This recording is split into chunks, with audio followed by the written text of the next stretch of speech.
be home at last, ever to rejoice. Amen. How's everybody feeling this morning? Everybody sounds good this morning. I'm happy to be here.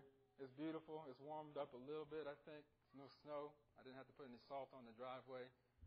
You know, you slip and slide easy in church shoes. So I was thankful that the roads were dry. It's gorgeous outside. I want to take this time to welcome all the visitors here to the Lakeside Church of Christ. I like to say we're a small church, but we're a big family. And if there's anything we say here today that you have a question about, if there's any more information you want afterwards, just get with any of the brothers after service, and we'll be happy to accommodate your requests. I have to share something with y'all real quick before we get started. I'm probably going to get myself in trouble, but you know I like to talk about Vesta's cooking. And recently we moved on post, and I'm real happy that we moved on post, and there's a lot of benefits to it. You know, it's closer to work. We save on gas. And I keep finding out more and more things that are good about living on post. One of the features in our house that I didn't know we had was a food alarm. It's real convenient because when Vesta's cooking and the food is ready, she doesn't have to tell me because all these alarms all over the house start going off. And I didn't know that they had those. They're food alarms. They're up on the ceiling. I've never seen them in the store before. But it's nice, so I know when to come down for dinner, we just open up all the windows and turn on the fan. So food alarms, try and see if you can get them for your house. If anybody wants to take the preacher out for dinner tonight, I might need it.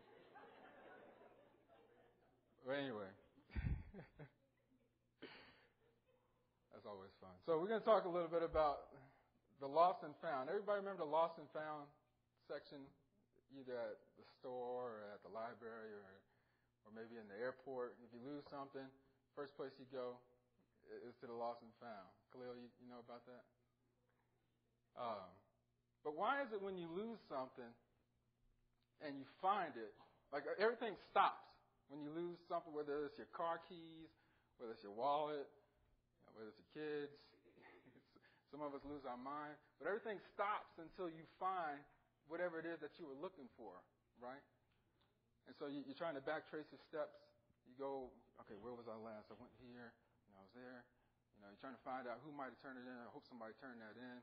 But when you find that thing that you were looking for, why is it that we're so excited about it? When half of you probably got your car keys in your pocket right now, right? Not even thinking about it. But when you lose those car keys, and then you wreck shop trying to find them, and you find them, you rejoice so much, and you're so happy that you got these car keys all of a sudden. The same car keys that you've been carrying around every single day, you don't think twice about it. But when you find them, you get real excited. Why is that? Why do you feel that excitement? Anybody seen that new Chase commercial? You got the guy, he's walking down the street, and he finds like a $5 bill on the ground. He picks it up, and he's like, oh, yeah. Everybody seen that? And they're recording them. And then they bust out of it with the hidden camera, and they show them. And they say, don't you want to have that feeling all the time? Well, with Chase Rewards, you get $5 back, blah, blah, blah, blah, blah. And they keep showing the guy over and over. He's like, oh, yeah. But he had that feeling. You have that feeling when you find something that you've lost, it makes you feel good, right? It makes you joyful, right? Well, that's what we're going to talk about today. Luke chapter 15. I'm going to need the brothers to help me. We're going to go through three parables real quick. We've been talking about the parables in Sunday school, but I don't think we've hit these three.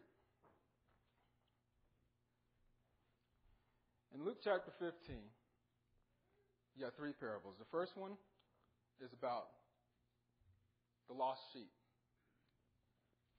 Right after that, Jesus talks about the lost coin.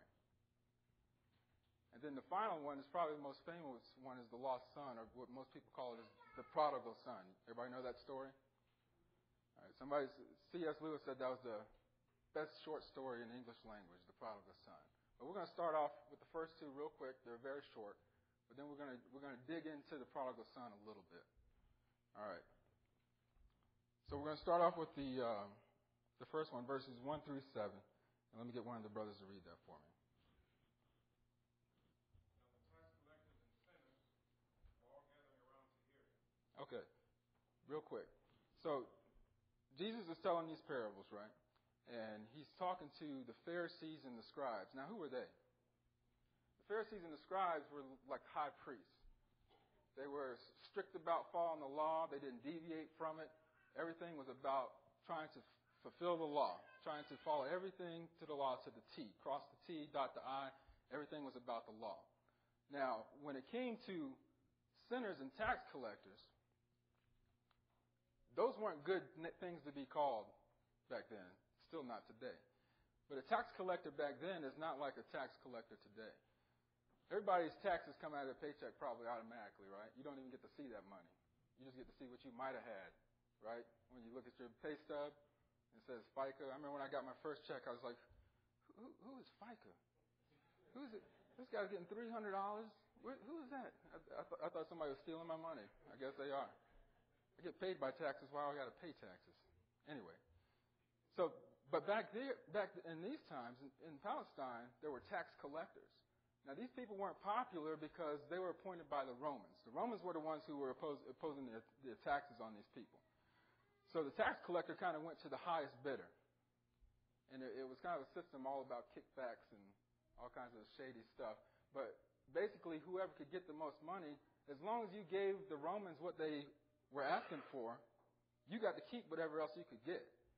So if I went over to Brother Hall's house and I'm supposed to get $100 for the Romans, I could tell them I wanted $500. If I could get away with it, I'd keep $400 in my pocket. So that's why they didn't like these tax collectors. But even more than the tax collectors, what else did he say? He was sitting there eating with who? With the sinners. Now, the Pharisees were very peculiar about who they hung with. If you didn't follow the law, they called you people of the land. Today we call those people who? Worldly people, right? They didn't associate with you. They didn't invite you to dinner. You couldn't be a guest of theirs. They couldn't be a guest of yours. They couldn't adopt children. If there was an orphan, you wouldn't give an orphan to someone who wasn't a Pharisee. You wouldn't give them to a tax collector. You wouldn't give them to a sinner. You couldn't trust them with money. They didn't want to associate anything to do with people of the land. So here they are. They've been following Jesus too. They've been following him because he's been saying some things that kind of make them nervous about their status, right? So when they see Jesus and they see him sitting at this table with who? Tax collectors and sinners, what's the first thing they start doing? They start talking, right? And what did it say? The Pharisees and the teachers of the law muttered, "This man welcomes sinners and eats with them." They didn't just not like those people, they despised them. And they're trying to find something about Jesus that they can hold against them. And they think they got it. This man, not only is he talking to these people, but he's sitting there eating with them. What kind of man is this? The Pharisees really did not like Jesus. But they did not like the people that he was hanging with even more. Now, once you understand that, you start to understand why Jesus all of a sudden starts to tell them these stories. So, Jesus hears them, right? He hears them talking. He probably got up from the table and said, "Let me holler at you real quick." What does he say, Reggie? Jesus told them this parable. Okay. Suppose one of you has 100 sheep and loses one of them. Does he not leave the 99 in the open country and go after the lost sheep until he finds it? Okay, hold on. So I like when Jesus tells these parables because back then, everyone could relate to exactly what he was talking about. Anybody in here a sheep herder? No. You might have something made from a sheep in your house, maybe. But we don't relate to herding sheep too well. We herd kids. That's what we heard, right? Yeah. All right. So he says, which one of you, if you had 100 sheep and one wandered off, would not go find that sheep? Now, sheep back then were basically representative of how much you were worth. Sheep were very important. They provided a lot of things for the community. Not only did they have individuals who owned flocks of sheep, they had villages that owned flocks of sheep. The person responsible for the sheep was who? Shepherd, right? So the shepherd goes out with the sheep and he takes them out to graze. Now, there's not a lot of grass in the Middle East. Okay? So he takes them out there and the sheep are eaten, and they tend to kind of wander off. Sheep aren't very smart. They're not like dogs. If a dog wanders off, he can find his way home eventually. Sheep can't do that. They just keep on walking, aimlessly. So, say the shepherds bring back their flock. Two or the three shepherds come back and they bring them back home safely. But one of the shepherds had to stay out because one sheep of the 100 was missing. And this is by the mountainside. This sheep could be anywhere. And shepherds got real good at tracking them. They could track a sheep for miles just by its footprints up and down the mountains. Now, since this sheep was missing, when the other shepherds got back and told the village, hey, bad news, one of the sheep is missing. Robert's out there looking for him. We'll see what's going to happen. Now everybody's on alert. Everybody's on watch because this is important. If you got $100 and you lose one, that's significant if that's all the $100 you got. So everybody's waiting for this sheep to come back. Everybody's waiting on the shepherd to come back with the sheep. It was so important that if the sheep died for whatever reason, if the wolf got him, if he fell off the cliff, whatever it was, you still had to bring back the fleece just to show and be able to tell him what happened. That's how important this sheep was. So what does he say, Reggie? And when he finds it, he joyfully puts it on his shoulders and goes home.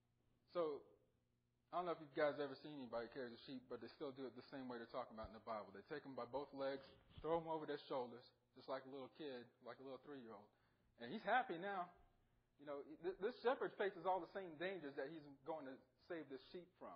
So when he's able to save that sheep and himself, he's coming back because he's now the hero. The whole town's waiting on him. And he's coming back. He's got the sheep on his shoulders, and he's happy. And then what, Reggie? Then he calls his friends and neighbors together and says, rejoice with me. I have found my lost sheep. So he's happy. The sheep was lost. The shepherd went out and got him. He brought him back, and everybody rejoices. And what's the last verse?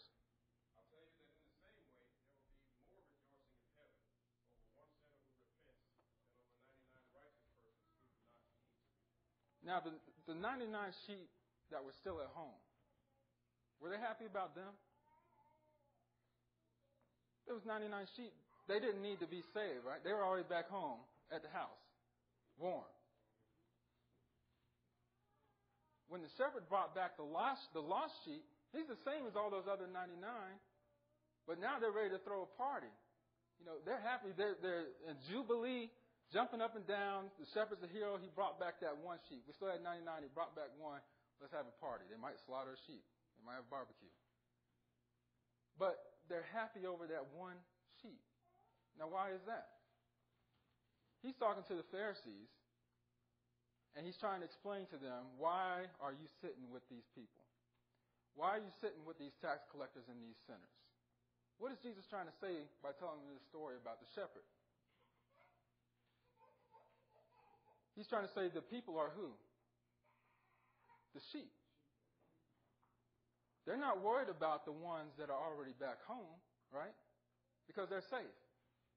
I got to go out and get the one that's lost. But that wasn't good enough for them. Remember, because the Pharisees, they don't care about sinful people. They're high holy rollers. All they care about is their status, how they look. They're not interested in the sheep. So they didn't quite get that one. So Jesus goes on to tell them another one. Who's got the next one? Moving on to the second parable, the lost coin. Verse number 8. Anybody got it? Right? Yep. Or suppose a woman has 10 silver coins and loses one.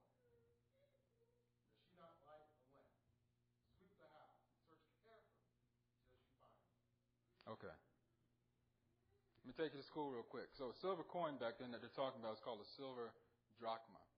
All right.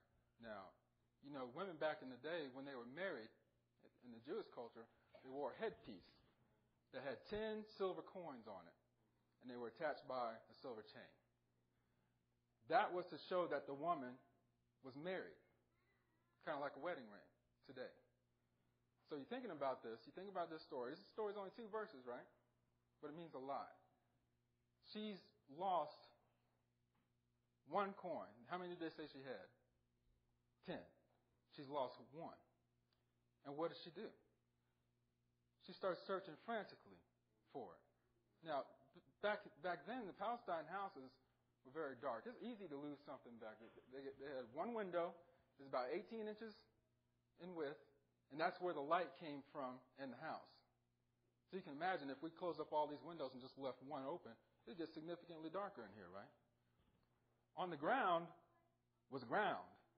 They didn't have carpet. Didn't have sticky tile. They didn't have none of that stuff. They had dirt pressed down, and they covered it with reeds. Now, if you dropped a coin on that ground, and it's dark, and it's covered with reeds, it's pretty hard to find, right? So what did she start doing? She started sweeping, right? Can you imagine? Now, remember, get myself in trouble again. Remember now, this is the wedding, might as well say the wedding ring. If your wife loses her wedding ring, what happens? Searching everywhere. Now, this is where I think that we might be able to change this up. I got to be careful what I say. To adapt it to modern times. I think that if instead of the woman, it was the man who lost the wedding ring, and this might be more effective. Because, Brother Hall, if your wife loses her wedding ring, what happens? What do you got to do? You going to search? And if you can't find it, then what happens? You got to go get another one, right? Yeah, and you probably got to go get a bigger one, right? Don't worry, baby, I got it. Stop stressing out. We'll get you another one. Don't worry about it. But that's the one you gave me. You give her a 2-carat one, she forget about the one that you gave her then, right? But let a man lose his wedding ring. You ain't coming home until you find that ring, right? Reggie called me up. He was like, hey, Rob, we got a brothers meeting tonight, right?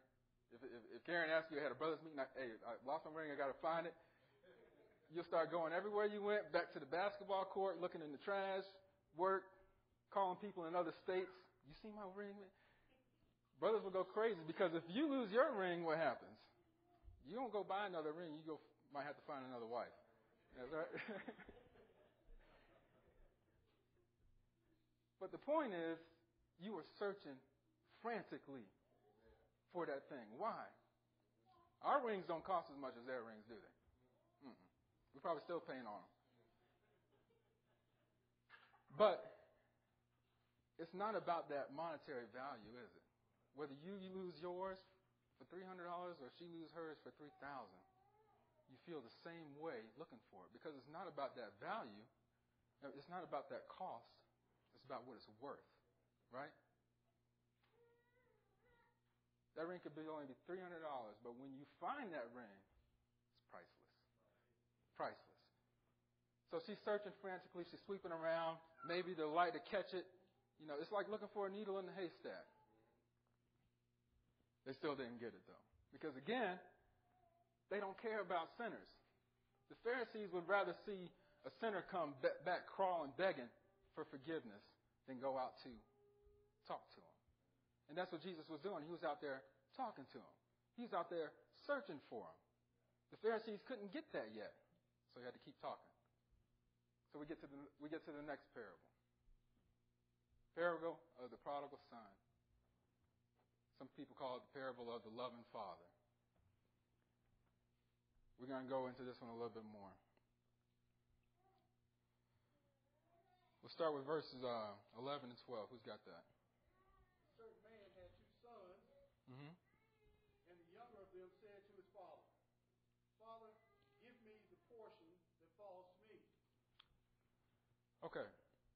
You got a guy who's got 2 kids, 2 sons. And the Bible doesn't say how old they are, but I'm going to guess the younger one that we're talking about here is around 16 or 17, because that's about the age we lose our mind and think that we're grown, right? And we want to leave. So he comes up to his father, and he says, Daddy, I'm not going to wait around for you to die. I want my inheritance now. Now, back then, the Jewish men weren't allowed to they didn't have wills where they gave their stuff to whoever they wanted to. It went to their children. There was no choice about it. The firstborn got 2/3 of the estate, and the younger son got 1/3. That was the law. This younger son is like, hey, I want my 1/3 right now. I don't want to wait. I'm tired of being here. I'm tired of cutting this grass. I'm tired of doing these dishes. I'm ready to bounce. I'm going over to Damascus. I heard it's popping. I'm tired. So what does his father do? Does his father say anything? So he provided to them his livelihood. Go ahead. And not many days after, the younger son gathered all together and journeyed to a far country. Okay. Okay. So Daddy doesn't say anything. He's like, all right, son. He's probably laughing in his head. Sometimes the worst thing for us is to get exactly what we ask for. There's an old Garth Brooks song that says, sometimes I thank God for unanswered prayers. When we get what we ask for, sometimes that's the worst thing for us. But that's the best thing that we need, right? Because some people just have to learn on their own. So he divides up his stuff. And it wasn't uncommon that, a man would do this, just usually not this young. So he divides up his stuff, he gives it to the boy, and he sends him on out. Go do your thing. Go ahead. And he journeyed to a far country, and there wasted his possessions with prodigal living. What verse are you on right now? Verse 13. Okay. Keep going to 16. But when he had spent all, there arose a severe famine in the land, and he began to be in want. Then he wanted to join himself to a citizen of that country, and he sent him into the fields to feed the swine. Okay. So his dad let him go do what he wanted to do. That should be a telltale sign right there. Whenever you ask your wife to do something that you know you probably shouldn't be doing, and she says, okay, go ahead. Brothers, stay at home. I'm just speaking from experience. Stay at home. But he went out, right? He got all the stuff. He went out to where he wanted to go. And then what happened? He's got all these riches. Judging from the story, he was doing pretty good. He had a brother. They had a house. They had servants. Anybody in here grow up with servants? Not me. I had a sister. I tried to treat her like a servant. But we didn't have no servants, right? He had wealth. His father had wealth. He gave him his wealth. He had it pretty good. But we always say the grass is greener where? On the other side. Somebody told me the grass is greener where you water it. That's another thing we'll talk about. But he went out. So he's grown now. He's got his stuff. He's gone out. His freedom really was the freedom to commit sin now. He's thought about all these things in his head while he's been back at the house that he thinks he's been missing out on. Right? So he wants to jump out into the world to experience these things that he thought he was missing out on back at the house with his dad and with his brother and his family.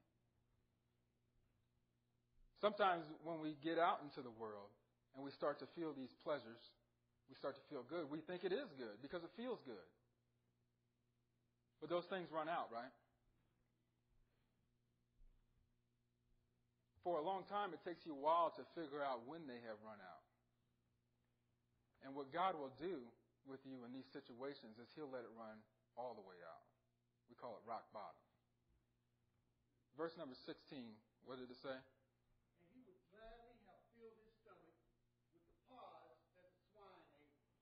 Now remember, these people are Jewish. They didn't eat pigs, right? Pigs were forbidden. They looked at him as unclean. He had ran through all his money. He was forced now that he had to work for a stranger now instead of his father. And he had to take the lowest of the low jobs that a Jewish man could take. They thought pigs were defiled. We wouldn't want nothing to do with them. Now he's feeding them. Anybody ever work on a farm? Pigs aren't like you see on TV. They're not all clean and pretty and cute and oink, oink. They're nasty. They stink. They're in the mud. They're filthy. That's why the Jews didn't want nothing to do with them. Back in the country, people didn't throw stuff away. When you got done with your food, whatever you didn't eat went into they call it the slop bucket. And after the slop bucket got filled, you know what I'm talking about, Brother Hall? After the slop bucket got filled, they took that out to the pigs. And that nasty, moldy, ranchy stuff They'd pour into the slop bucket, and the pigs would almost beat themselves up fighting over it. And what does the verse say? And no one gave him anything. He didn't get no food. He didn't even get the scraps. The scraps went to the pigs. And he's down there feeding these pigs as a Jewish man, the lowest of the low job that you can have. But what did he think he was going to? He thought he was going to freedom. He thought he was going to live it off big in this far land. We call it Vegas or Los Angeles, right? But now he's out on the street eating with the pigs. Go ahead and read the next verse. But when he came to himself, Mm-hmm. he said, how many of my father's hired servants have bread enough to spare? And I perish with hunger. Verse 17. Go ahead. I will arise and go to my father's house, and will say to him, Father, I have sinned against heaven and before you. And I am... Sin promises freedom, but it only brings slavery. He became a slave now, right?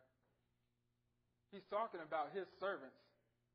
Like, man, think about how good they are eating now. I remember my servants, they used to cook for us, and they'd eat there with us. Now here I am with the pigs, trying to get a piece off the pigs. He thought he was going to something so much bigger and better, but he didn't realize what it was that he had at the time. He was probably comparing himself to people. Even when he was out there with all his new worldly so-called friends, he probably felt that he was better than them, right?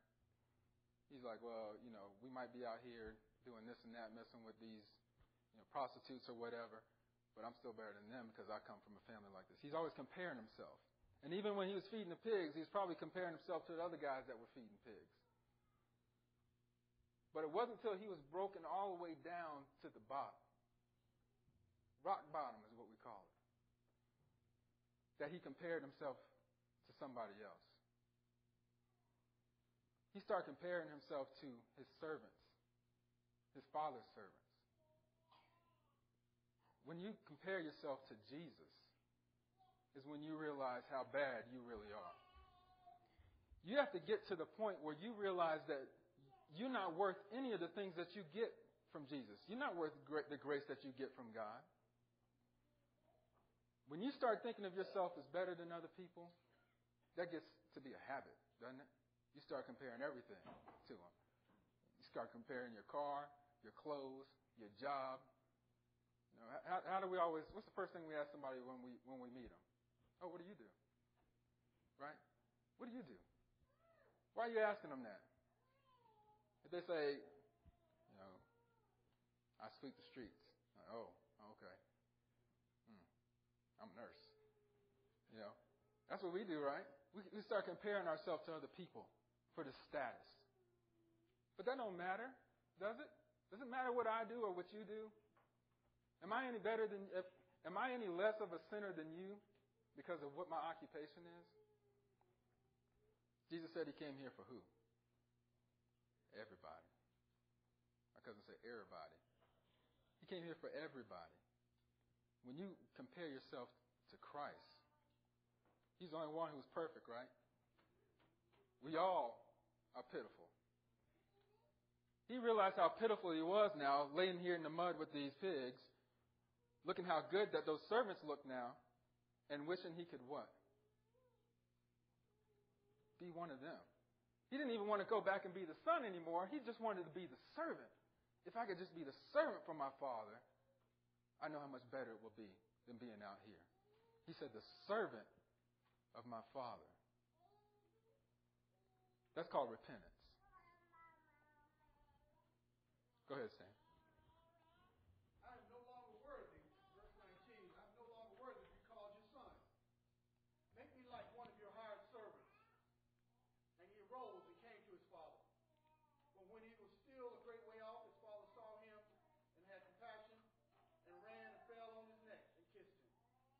And his son said to him, Father, I have sinned against heaven and in your sight. I am no longer worthy to be called your son. But his father said to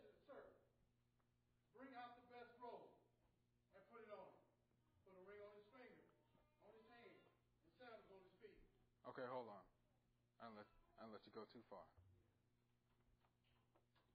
So he was down at the lowest in despair. He realized the error of his ways, like we like to say it. But that's an important transition right there. Because a lot of people, once they realize how bad they are, once they see how low down and dirty that they can really be, they'll get caught in that. They'll see it, but they won't leave it. They start living in this guilt. They start picking up all these bad habits now. Start becoming alcoholics, trying to put the pain away. There's an important step that happens in that transition that you have to take. What is that step? It's not enough to just realize that you're wrong. It's not enough to just realize that you need the help. But you got to do what? You got to go back home. He got up and started heading back home. Now, I like how the Bible talks about the father. Because the boy had obviously been gone for quite a while, right? He'd been gone for a while, gone far away, took all the money, left. But what did the Bible say the father was doing? He saw him coming. If he saw him coming, that means he was what? He was looking for him. I remember when I used to stay out late, a long, long time ago, when I was a bad little boy. You know, and I thought I was grown. I had my own car. No matter what time you came in that house, Mama was looking for you, right? And you can try and be as bad as you want to be when you walk through that door. But it's just you and Mama now. You ain't that bad. But she's always looking for you. No matter how late it was, she was up waiting. You know. And it could either go one or two ways. Either I'm going to get it, or she's just going to hug me, say, I'm glad you're safe, and she'll go back in the room and make you feel real bad. That makes you feel terrible. Because you was expecting an argument. You was prepared for this fight. And she just tell you, I'm glad you're home. Dinner's in the oven. Have a good night. That makes you feel bad. But the father was waiting on him. He's looking out over the horizon. He saw him coming. And when he saw him coming, what did he do? The Bible says he went running. He ran out there. There's my boy. I haven't seen him in so long. I'm so glad he's safe. And what do you think he looks like when he's coming? This boy. He probably went out, when he first got his money, he probably went out and bought the best robe, nicest sandals. Had a Stacey Adams on. Stacey Adams got holes in him. Robe is all tore up. Probably ain't bathed. He been walking. He ain't had no car. He was filthy. He was dirty.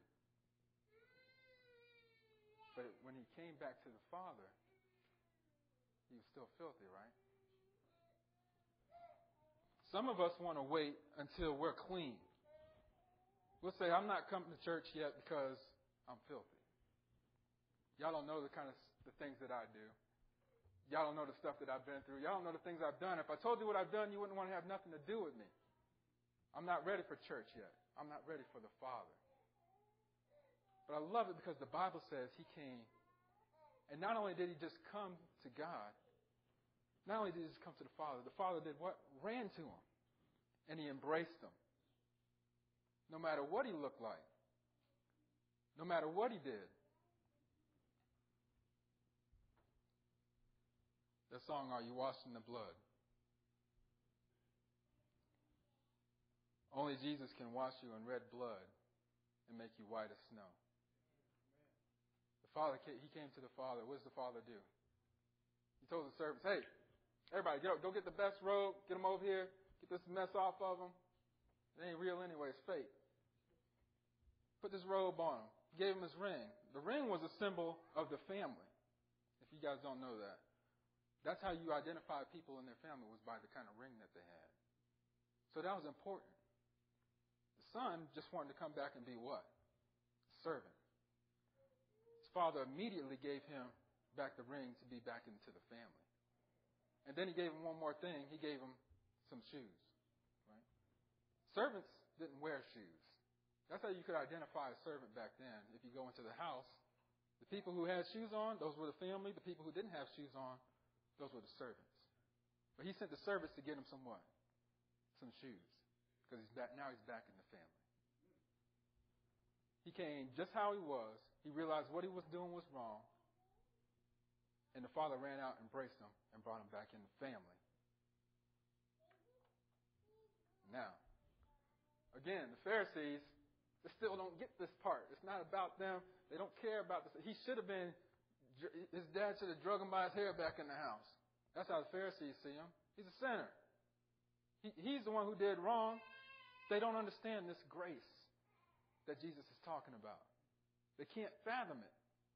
They'd rather see a sinner obliterated than saved. They still didn't get it. So Jesus had to throw a little P.S. in there for them. What's the next part? And he put a ring on his finger and sandals on his feet. Bring a fatted calf here and kill it. Let us eat and be merry. Verse 24. For this is my son. He was dead and is alive again. He was lost and is found. And they began to be merry. Verse 45. For his older son was in the field. Okay. All right, hold on. One more point before we get to 25. Abraham Lincoln, during the Civil War, remember, Civil War is North versus South. South were the Confederates. Somebody asked him, obviously the North won, right? Somebody asked Abraham Lincoln, well, what are you going to do with all the Confederate soldiers, now that the Union has been reestablished? These are the soldiers that were killing our soldiers. They were burning our villages, killing our men, stealing our goods. What are you going to do with them? And they expected them to say, oh, that's treason. That's punishable by death. But Abraham Lincoln said, I'm going to treat them like they never ever left. He showed them the grace. He showed them the mercy, and he showed them the forgiveness.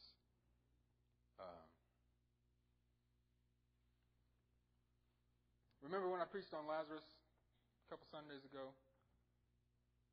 When Jesus raised Lazarus from the dead, how long had he been dead? Long time, right? Somebody says good and dead. The point was that no matter how far gone you are, Jesus can bring you back. No matter how dirty and filthy you think you are, Jesus can make you clean. He's trying to bring that to the Pharisees. He's trying to get them to realize that. That's why I'm at this table with these sinners. That's why I'm sitting here eating with these tax collectors. Because they need to be clean. You can't clean them. You don't even want to have nothing to do with them. So who's going to go to them? I'm going to go to them. But they had a problem with him going to these sinners. They didn't think that he should. They weren't worthy. And they were right. They weren't worthy. But they still didn't get it. Go ahead and read, starting the 25 stand. Now the older son was out in the field. And as he came and drew near to the house, he heard music and dancing. See, there's always a hater. There's always a hater. Remember, there's two boys. This is the oldest one. He's the one that's been stuck at the house with all the dishes. Now he's got to cut the yard by himself. He's got to go out and take the sheep by himself. Joseph's been come home, and we've been throw a party for him. I'm the one that's been here doing all the work. What do you say, Stan? So he called one of his servants and asked, what these things meant. And he said to him, your brother has come. And because he has received him safe and sound, your father has killed the fatted calf. Somebody said, who's the most stressed out person in this parable?